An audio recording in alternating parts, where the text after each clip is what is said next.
What is up, guys? It is James and I am back with another trade recap. So today I traded and made $3,220. It was a pretty quick and easy trade and I'm going to go over how I did it.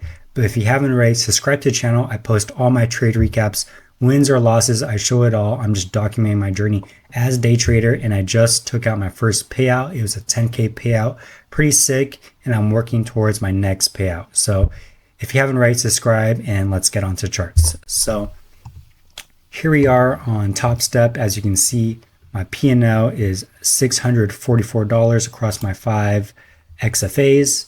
And here's the trade I took today. Pretty easy. We're going to go hop on TradingView to show you guys what I did. And I'm actually going to go ahead and open up ES because this actually played somewhat of a role into today's trade. So let's hop on over to the 4-hour time frame. And yeah, so I'm going to go ahead and do a bar replay. Let me actually go to market open. Okay, market open, go to the 4-hour time frame. As you can see, going into the day, I was actually bearish. I wasn't really looking for longs. As you can see, we're in this 4-hour fair value gap right here that I can mark out. So we're in this 4-hour fair value gap. And at the time of market open, this candle wasn't bullish. We were actually displacing and rejecting off of this 4-hour gap. So I was actually looking to target previous day low, which was right here. So I was looking to target that. If you hop on over to the 1-hour time frame, sorry, I don't know why this is happening. Let me go ahead and reload this real quick. Bear with me now. Okay, I guess I gotta restarts. Go on over to the 15-minute time frame. Let me bar replay this again. 6:30. Okay, so hopefully we get no issues. Okay, so we can delete this 4-hour fair value gap. Just be aware that that is there. So going into pre-market, I saw that if you look at ES, we actually have this SMT that was created. So NQ actually took out Asia lows right here, while ES did not. So as you can see, there was Asia lows right here, ES didn't, and then we started displacing higher. So that was a bullish confluence. So going into the market, I looked at the 1-hour time frame, and here was my condition. So we had this 1-hour fair value gap right here that I was looking to see if it would get respected or not. So we have that marked out. So at the time of market open, I want to see if we would reject off this fair value gap and displace lower to previous day low, which then if it did, I would target previous day low. And then if it got disrespected and turned into an inverse fair value gap, then I would look to target London highs, which is right here. So we can take off ES now, but don't mind this full candle because that wasn't formed yet. But basically my condition was if this 1 hour gets inversed, then we would target London highs. If it gets respected, then we would target previous day low. So we also had a 1-hour fair value gap right here, a tiny 1-hour fair value gap. I just took this into account, but this wasn't a big role. The main fair value gap was this one right here to see if it get respected or disrespected. So let's hop on over to the 1-minute time frame and show you guys what happened. So going to market open, we were at this fair value gap, and I want to see what direction we would choose. So if you play a couple candles, you see that we start displacing higher. Actually, keep playing candles and then we displace higher. So at this time, I see that NQ is it's looking to take out London highs. So I'm looking for an entry, and if you keep playing candles, there's a small little retrace, and then we actually get a displacement candle up. And at the time, I was looking to see if there's an entry. If you look at the 3-minute time frame, we actually get a tap into this 3-minute fair value gap.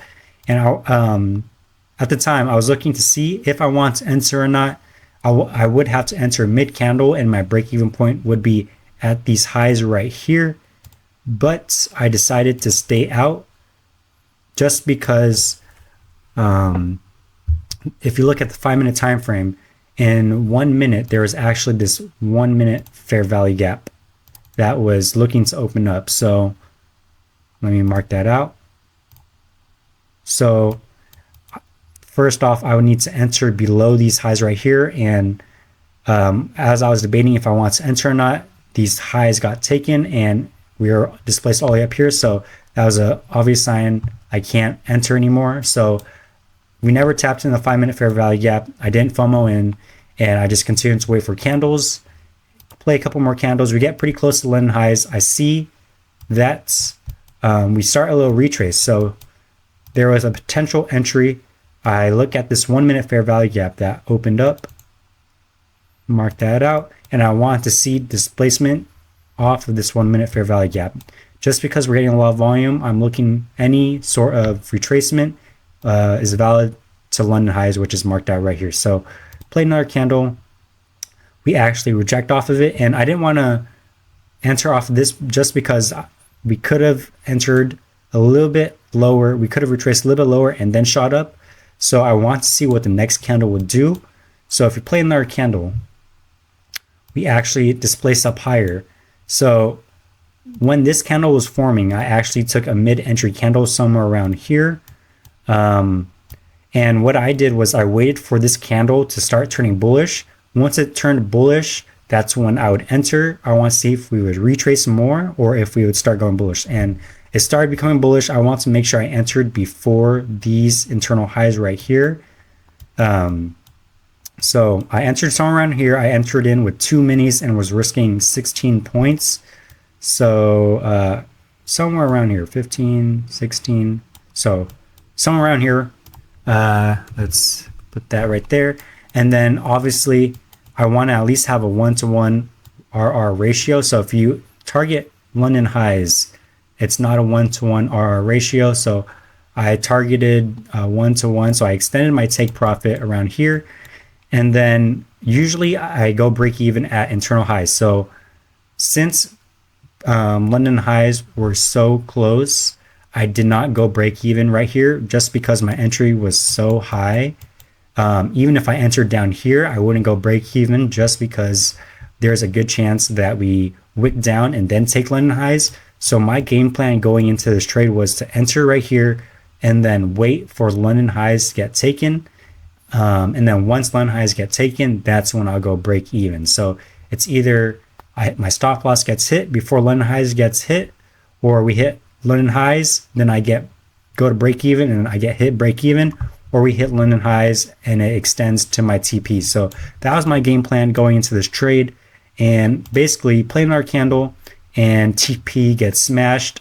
Right when we started hovering at London highs, I was ready to move my stop loss to break even.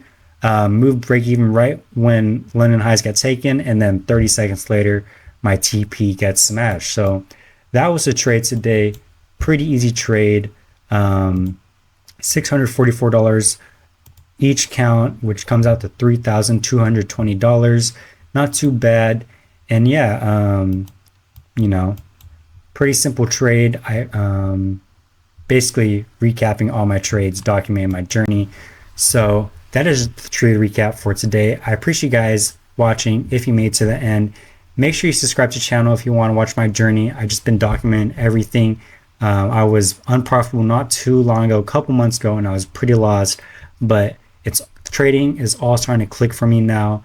Things are looking good for the future, and I want to bring you guys along with me. So subscribe if you haven't already, like the video, and I'll see you guys next time. Peace.